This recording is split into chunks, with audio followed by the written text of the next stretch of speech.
The New York Islanders fall 3-1 to the Anaheim Ducks.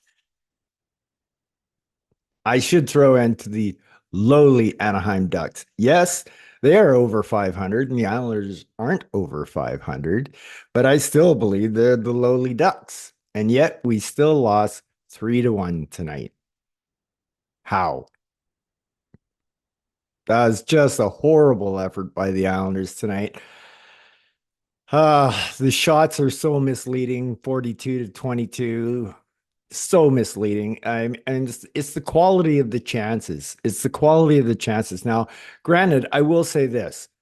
Uh, okay, excuses are for losers, but right now and last year and the year before, so at some point you have to say, well, it's a trend, but this team has no luck. They have no puck luck. Like there was so many times tonight that the Islanders could have scored, but it's just the wrong place. Like, shot going off the mask. When it hits the mask, it's like this far away from being a goal. Like two places, goaltender can't stop the puck right there. Right there. If you hit those spots and they're in the butterfly, you're scoring a goal. But you hit them dead square in the noggin, it's not going in. And we find a way to hit them dead square in the noggin. This is the second game of the last three that we've entered into a game in 14th place in the Metro, tonight being one of them. And it wasn't too worrisome last time we won, which got us back to a game over 500.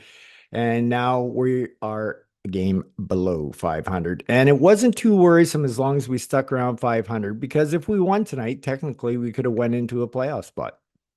That's just how close it is. People say, well, you shouldn't be watching the standings this time of year. I watch the standings from day one of the season because they're important. They're important. It's like you cannot fall behind. Falling behind is a recipe for disaster.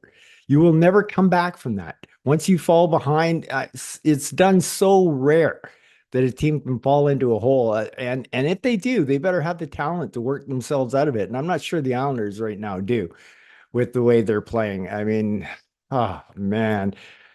I mean, it's the Mighty Ducks. You're going on the road. You got to play a back to back. You have to walk away with the win in this game. And it wasn't Sorokin's fault. But the team's just too blasé. So Carlson opens it up with a power play goal. Now, know this, going into this game, the Anaheim Ducks had only scored 2 power play goals. On their first try, they score on a beautiful tip by Carlson. Down 1-0 after one. Out shooting, out playing, out possessing. Doesn't matter. Doesn't matter. That's not how you win. You win by putting the puck in the net. Second period. Let's give up another power play. Oh, Troy Terry this time. All right. 2 for 2 for Anaheim, a team that has only scored 2 power play goals all year. Just matched their season total in 2 attempts against the Islanders. Now, this has gone beyond ludicrous how we cannot solve the PK or the power play. I'll tell you one thing about the PK. The PK is so easily solvable. All you have to do is go take a look at Florida's game plan for penalty killing. Go take a look at Carolina's game plan for penalty killing and see how they do it. It's not the way the Islanders do it. I'll tell you that. The whole system is completely different. And we put zero pressure on any of the power play guys against us. It's crazy. It's just crazy. And we just keep doing the same thing. We keep throwing out the same players to do the same things over and over again. So there we go. 2 for 2 on the power play for Anaheim. And after 2 periods of play, we're down 2-0. Isn't that awesome? Isn't that awesome? Uh, one thing I've said about I've compared with Matt Barzell. I said, he needs to put the team on his shoulders more. And I kind of thought he did in this third period, but the real stars will bring you back all the way. I don't, Matt's just not a superstar. He's probably just that echelon below it, just down below it. He's definitely a star. There's no doubt about it. And he is the reason we scored. And the reason we scored on the power play is because we got our first 5-on-3 of the year. And we finally scored. Well, we didn't score on the 5-and-3, but it was the second after the first penalty expired, which is just typical Islander luck because we lose the second power play. Not that there was a whole lot of time left on it, but anyway, it was a beautiful goal. We put on a ton of pressure. I will say this about the Islanders that we have been shooting more this year on the power play than seasons past, but we play a 5-on-3, even though we technically didn't score on 5-and-3, we did. But we always have played the 5-on-3 way too high. You have to bring those two defensemen down and push those three guys right in together. Like you got to be right on top of them. And you can't, if you had a look at the Islanders tonight, like just pretend this screen is the end zone and you're going this way. So the top of the screen is the blue line. So you got Dobson right up here, up top. And then over here, you've got Barzell. And then over on this side, you've got Nelson. And then you got the two guys closer down by the net. Nelson is standing at the hash marks by the boards. Why in the world would you ever be that far out on a 5-on-3? How? How? I just don't get it. I just don't get it. Like it, you have to crush those three guys down. So basically, you've got guy up top, guy there, or this guy down below. He steps to the middle. So there's your bumper guy. You got Horvat in the middle. So basically, Horvat is surrounded by three players. He's right in the middle of three players. Just just just sitting there and we're tossing it around the perimeter. So even if we do take a shot on net, now Bo's got to win a battle between three guys because none of our Islanders are anywhere near there to help Bo out in that situation. It's just crazy. Uh, Only great pressure is the only reason why we scored and to give us any life and we go up 2-1. So it's Barzell from Horvat and Dobson on a I mean it was a beautiful goal. Don't get me wrong, but that is not the recipe for success in the future. I'll tell you that right now. And I don't know why we always play our demons so high on a 5-on-3. And we do the same thing on a 4-on-3 in overtime all the time. Our two guys are up so high when you have to push down and make things happen down around that net. Power play goals don't have to be pretty. They don't have to be pretty. So anyway, we got some life. 11 minutes left. Like, how can we do it? Can we score another goal? I didn't think we could, but and sure enough, we don't. We put on lots of pressure, but pressure doesn't matter if you don't put the puck in the net. One of the biggest problems we've had all year is finishing for the Islanders. So it just continues to rear its ugly head against us tonight. No finish, no finish. But the really high quality chances out of 42 shots, I didn't really see a whole lot of high quality chances. I saw a few better chances that we had that didn't even weren't a shot on net of pucks that might have dribbled wide here and there and whatnot. Uh, but as for our 42 shots, I didn't really see anything dangerous. And then of course we go to 6-on-5 where all these teams in the NHL are pulling off these miracle comebacks with 6-on-5 goals. Some of them are scoring 2 6-on-5 goals to tie a game and stuff like that. So let's see what the Islanders got, shall we? Let's see what they've got. Well, we put on pressure for a little bit, but nothing really dangerous. And then Vetrano scores a goal against us into an empty net. And like, well, Butch and Brennan were talking about what the hell is Dobson doing? Why are you backing up when you've got an empty net? Like, you really think your defense is going to be what stops an empty net goal? You have to Butch and Brennan were so right. You have to be pushing at 6-and-5. And you know what? If I would have rather seen Dobson step up and try to keep our drive alive and have Vetrano just chip the puck past them and make them look stupid and score on a breakaway into an empty net than what he did. I mean, what he did was useless. Dobson, uh, we'll get into it when we're talking about the players, but just for right now, I mean, he was the reason both power play goals were scored against us, and he didn't even come anywhere near the ice in the third power play. And surprise, surprise, we kill it. I mean, it's pretty sad when we gotta replace for defense on a PK. We got to put Mike Riley out there. Mike Riley, I said I love Mike Riley, but he has warts that are livable for me in a fifth, sixth defenseman. But now we're forcing him up and to be like that's a big position. That's a big defensive position for Riley to be into, and it's a sad state of affairs when Riley is beating out Dobson in the defensive categories. So yeah, not good at all. So Isles fall 3-1.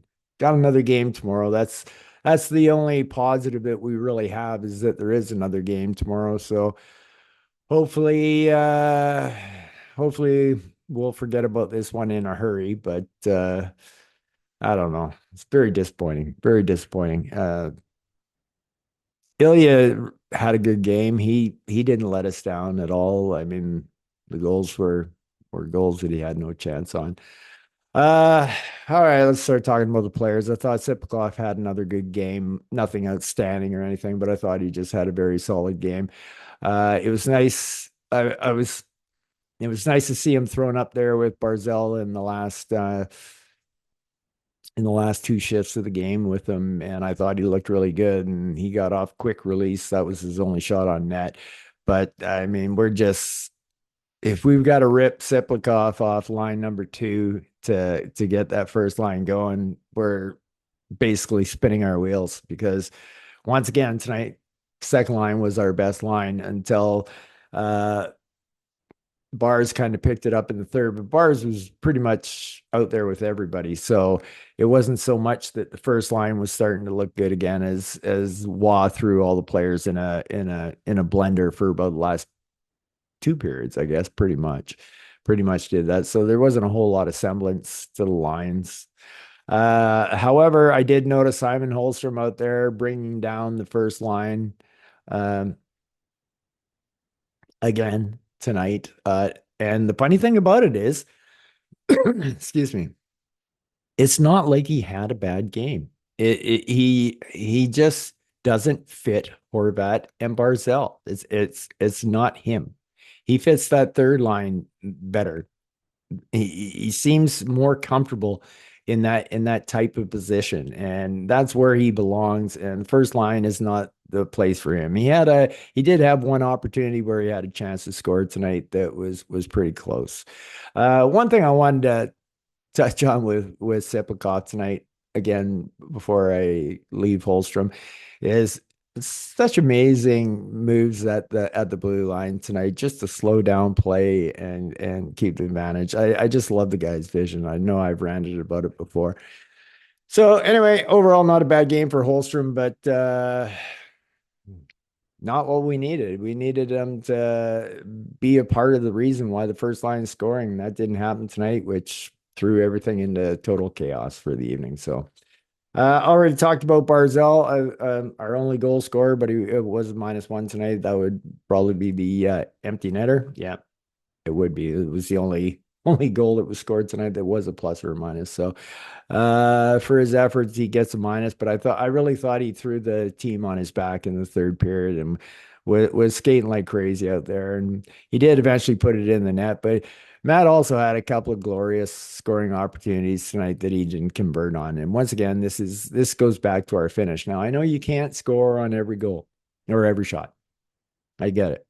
But some nights you do. Some nights you get a hat trick when you score on all your shots and that. So it's just a matter of once again, we're not finishing. So Matt looking great out there, but we need more for him. But That's such a tough one. When I say we need more from Matt, it's not Matt himself. Matt is giving what he has to give, and he's doing it well.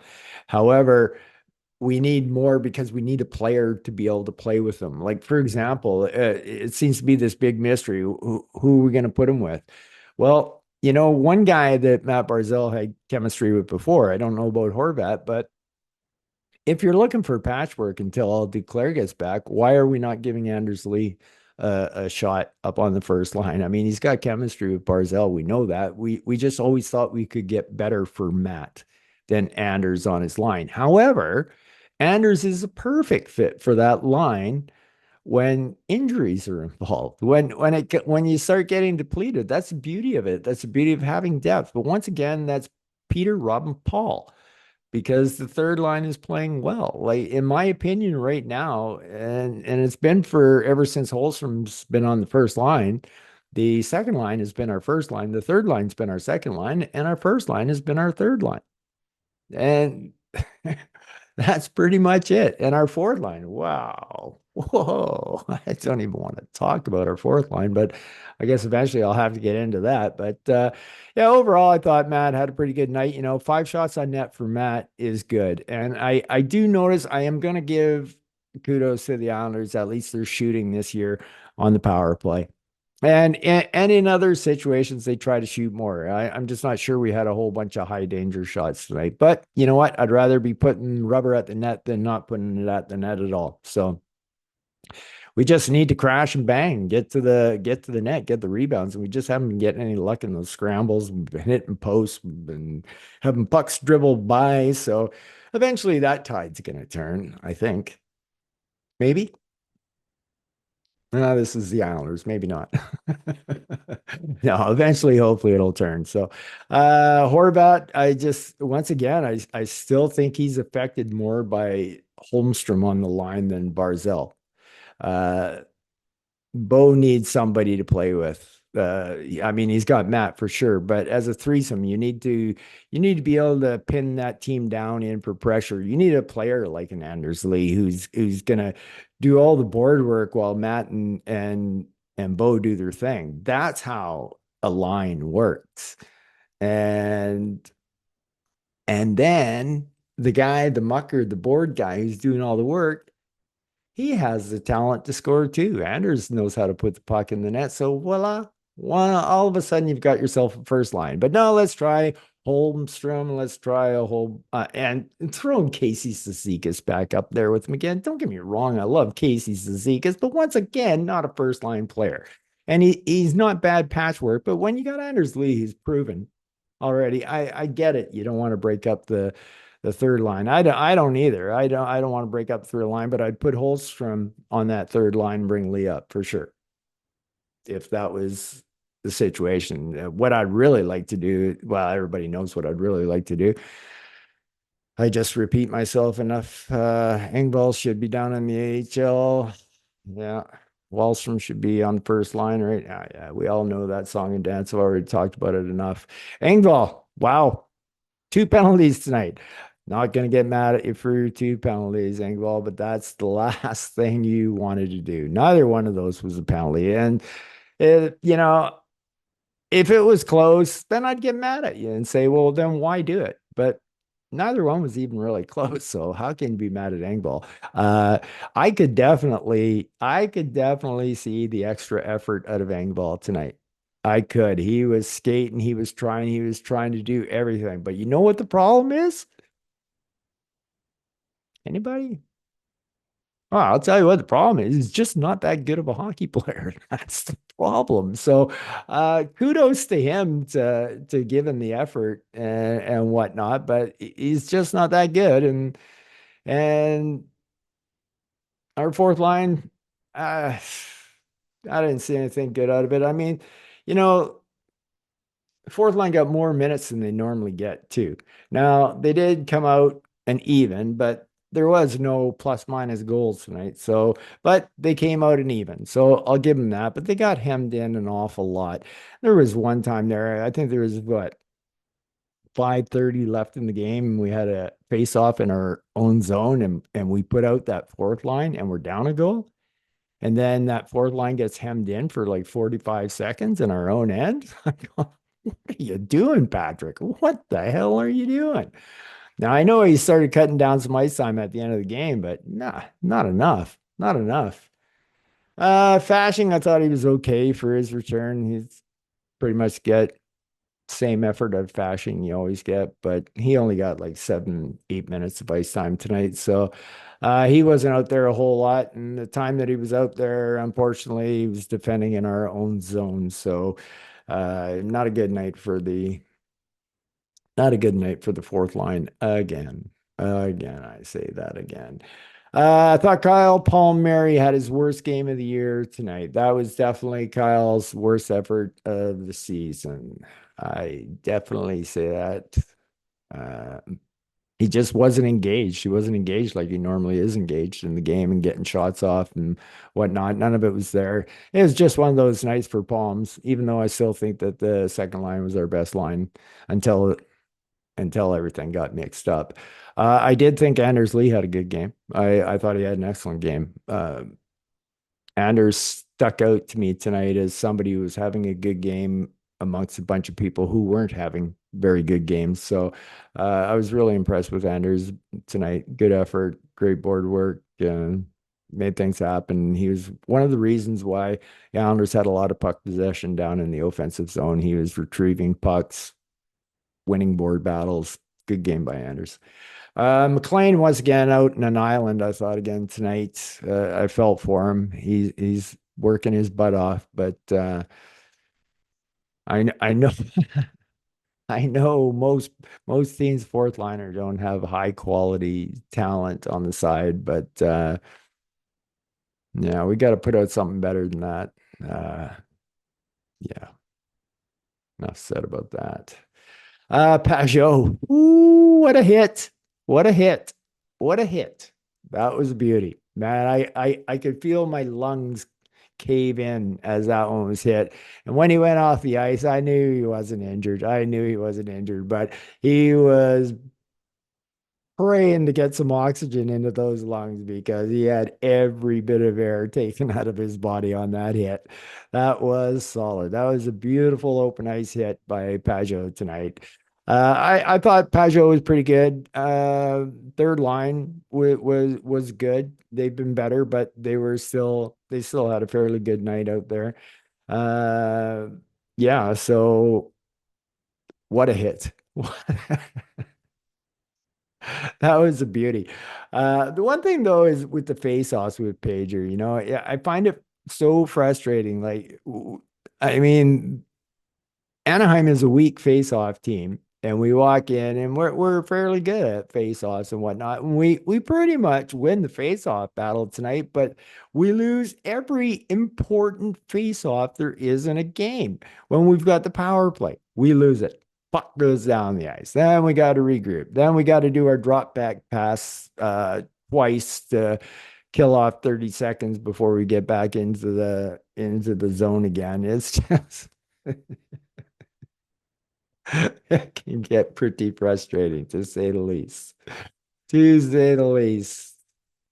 I thought Brock had an okay game tonight. That's about all I'm willing to give him. He had a bunch of chances, but he just seemed really snake bitten out there tonight. So, other than that, there was a couple times he lost a puck when at important times in the power play, and we can get better out of Brock than what we got tonight. He got a lot of shots blocked tonight. He was shooting into knee pads a lot tonight. So uh we need to get the quick releases off. A lot of our guys on the Islanders need to take lessons from Sipakov. He rarely has a puck on his stick long before that puck is being directed towards the net.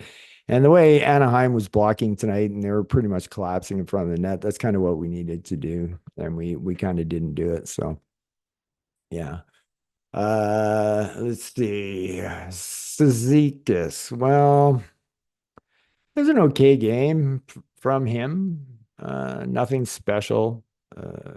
Moving him up to the first line was an absolute horrendous mistake because he doesn't belong there. He plays okay. He does an okay job at it. I mean, if you're in a crunch, then yeah, I can see it. But we're not in a crunch. We've only lost one guy.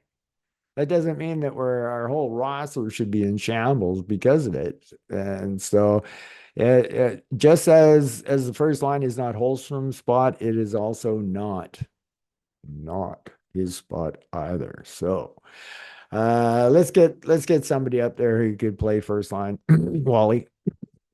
Yeah, sorry. Noah, not enough out of Noah tonight. Was good on the 5-on-3. That's about all I got to say. Both those goals on the power play, he's just not doing enough on the penalty kill. He's just not doing enough. And Patrick saw that. He never saw the ice in the third penalty kill where we had to put Riley out. So yeah.